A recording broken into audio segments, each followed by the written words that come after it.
Presidents Moon and Putin did see eye to eye on economic terms, especially on the development of Russian Far East regions. But that wasn't exactly the case when it comes to dealing with North Korea's nuclear and missile development. Jung-hee delves deeper into the summit talks.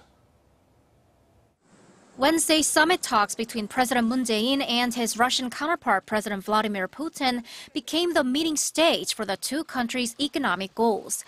After the summit talks, President Moon made it very clear that South Korea is the most appropriate partner for Russia's Far East development, as Russian President Putin's been hoping to develop his country's Far East region through cooperation with Asia-Pacific countries, while President Moon has been aiming to find new growth engines by expanding ties with Russia, especially in logistics, railways, and natural gas. Russia hopes to develop its Far East region through massive infrastructure investments such as airports, railways, and electricity facilities. But such project has been facing difficulties because of sanctions from Western countries after Moscow's annexation of Crimea. South Korea should utilize this opportunity.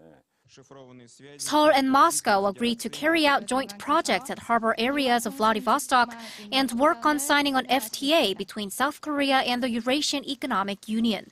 They'll also kickstart on a bilateral level for now some projects they hope to carry out trilaterally with Pyongyang. The leaders made a more practical approach compared to previous talks. Regarding economic cooperation, the two sides used to be very abstract, but this time they were very specific, which signals higher feasibility. They are also very realistic, choosing to first focus on bilateral cooperation rather than a trilateral one with North Korea.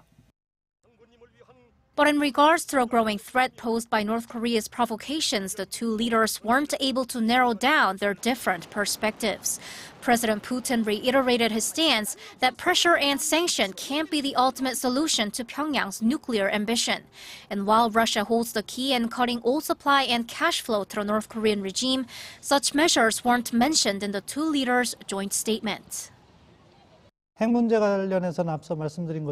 Russia's stance has not changed in terms of North Korea's nuclear development, but it seems President Moon stressed his view on the North Korean issue enough to have President Putin defend his position through his statement.